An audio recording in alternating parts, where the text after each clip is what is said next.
Hello ji. I welcome to you all in Suhal IAS. और आज के इस लेक्चर में हम डिस्कस करने वाले हैं अरिस्टोटल के थ्योरी ऑफ स्टेट को। इनके प्रीवियस वीडियोस में अरिस्टोटल के में हमने डिस्कस किया था थ्योरी ऑफ स्टेट को और सिटीजनशिप को, और ये तीसरा वीडियो है जिसमें हम थ्योरी ऑफ स्लेवरी को डिस्कस कर रहे हैं। ठीक है, तो चलिए ध्यान से सुनिएगा। और इस वीडियोस के जो पीडीएफ है ना, मतलब वो आपको डिस्क्रिप्शन बॉक्स में मिल जाएगा। ठीक है, आप वहाँ पे जाके टेलीग्राम का लिंक दिया है, वहाँ से जाके आप डाउनलोड कर सकते हैं। चलिए आगे बढ़ते हैं। ठीक है, तो थ्योरी ऑफ स्लेवरी में क्या कहा इन्होंने, देखिए।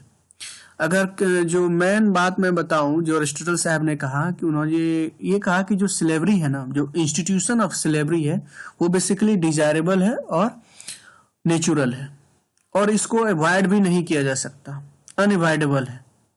ठीक है ना। ऐसा क्यों कहा जा रहा है, आप समझने की कोशिश करते हैं। उन्होंने ऐसा क्यों कहा कि जो एक स्लेवरी है, जो कि मॉडर्न टाइम में ह्यूमन डिग्निटी के अगेंस्ट है, उसको वो नेचुरल बता रहे हैं उस समय, और डिजायरेबल भी बता रहे हैं। तो सबसे पहले इस चीज को समझने के लिए हमको जानना पड़ेगा कि स्लेव एक्चुअली में है कौन। ठीक है ना, स्लेवरी का मतलब क्या हो रहा है यहाँ पे। ठीक है, तो देखिए, स्लेव दो तरह के हो सकते हैं। एक लीगल तरह से स्लेव बन सकते हैं, एक नेचुरल।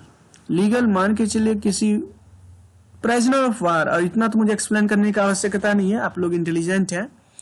प्राइजनर ऑफ वार जो होता है पाकिस्तान का, जब पाकिस्तान से लड़ाई हुआ था हमारा, या किसी भी देश से किसी का लड़ाई होता है, तो सोल्जर को जो बंदी बना लिया जाता है ना दूसरे देश का, ठीक है, एनिमी कंट्री का, तो वो प्राइजनर ऑफ वार होते हैं। तो उनको भी स्लेव कहा जाता है। और एक नेचुरल जो स्लेव होते ही हैं, ठीक है, जैसे पहले के जमाने में ब्लैक ऐसे जो है स्लेव होते थे। ठीक है, तो अरिस्टोटल साहब का कंसर्न था वो लीगल स्लेव से नहीं था, जो लीगली स्लेव बने थे उससे नहीं था। इनका जो नेचुरल स्लेव थे, जो वहां के ही स्लेव थे, ग्रीस में ही जो रहे, क्योंकि ग्रीस में स्लेवरी का इंस्टीट्यूशन था उस समय। ठीक है ना। तो अरिस्टोटल साहब से तो स्लेव कौन है, स्लेव वो है जो कि बेसिकली फिजिकली स्ट्रांग होते हैं और मेंटली वीक होते हैं।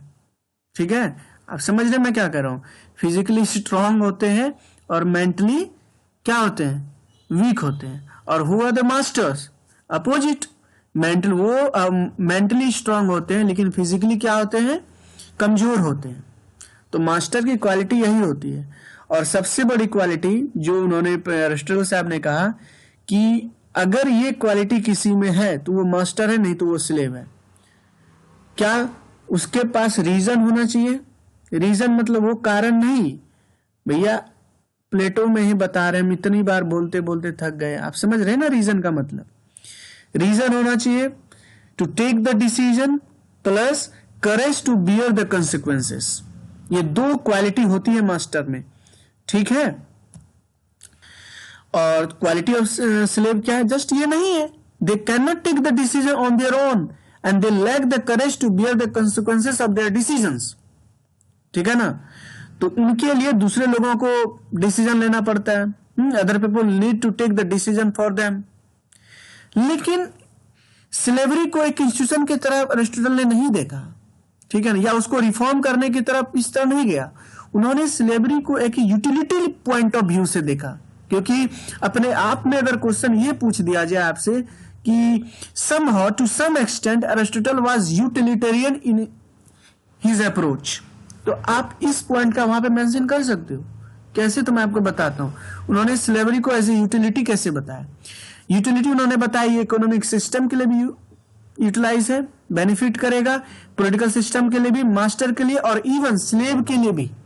अब एक एक करके मैं आपको जल्दी जल्दी बताता हूं कि इकोनॉमिक सिस्टम के लिए स्लेवरी कैसे इंपॉर्टेंट है। देखिए, स्लेव क्या होते हैं, फिजिकली स्ट्रांग होता है तो वो ज्यादा देर काम कर सकेंगे, तो इससे इकोनॉमी को फायदा ही तो होता है। अब प्लीज आप यहाँ पे ह्यूमन राइट नहीं लाना, तो वो अलग बात हो जाएगी। ठीक है, पॉलिटिकल सिस्टम के लिए क्या होगा, पॉलिटिकल सिस्टम के लिए इसलिए होगा, देखिए अगर जो भी काम होगा, अगर मास्टर के बदले कुछ ऐसे फिजिकल्स वर्क होते हैं, ठीक है ना, तो वो मास्टर करते हैं। लेकिन अगर मास्टर अपने स्लेव को सिखा दे, ठीक है ना, तो क्या करे, उसके बदले वो करेगा, तो मास्टर के पास एक टाइम मिल जाएगा, the time to take participate in the events of the state. क्योंकि उनके पास ड्यूटी है ना to participate in the legislative and judicial functions, ठीक है ना। तो और मास्टर को भी एक टाइम मिल जाता है कि अपना इंटेलेक्ट को और डेवलप करते रहे। स्लेव पॉइंट ऑफ व्यू से कैसे इंपॉर्टेंट है, देखिए मान के चलिए अभी स्लेव के लिए डिसीजन कौन ले रहा है, कोई और ले रहा है, someone to take the decision for him. और धीरे धीरे जब वो मास्टर के साथ रहेगा तो उसके भी वर्च्यूज का डेवलपमेंट होगा ना। तो उन्होंने ये कहा कि जो स्लेवरी है ना, ये बात पॉइंट नोट कीजिएगा, जो स्लेवरी वो हमेशा के लिए सेम नहीं रहेगा। अगर किसी स्लेव ने अपने इंटेलेक्ट को डेवलप कर लिया, अपने वर्च्यूज को डेवलपमेंट कर लिया, तो अब स्लेव नहीं रहेंगे। अब आप, मैंने यहाँ पे लिखा है इसको प्लेटो से लिंक कीजिए। आप कैसे करेंगे प्लेटो से लिंक? जब मैंने आपको प्लेटो पढ़ाया था तो वहां मैंने कहीं भी मेंशन नहीं किया था आपको स्लेवरी एज ए वर्ड, लेकिन आपको मैंने पढ़ाया था ना थ्योरी ऑफ सोल में, अगर आपको याद होगा तो वहां मैंने आपको पढ़ाया था कि हर एक सोल में जो है ना एलिमेंट होता है, उसमें कैसे कैसा होता है, गोल्ड होता है, कॉपर होता है, ठीक है, और एक कौन सा होता है, सिल्वर होता है। तो जो उन्होंने क्या कहा था कि जो गोल्ड मैंने उसको कॉपर नहीं बना सकते और जो कॉपर मैंने उसको गोल्ड नहीं बना सकते। तो इनइक्वलिटी तो नेचुरल ही है, आप समझ रहे हो।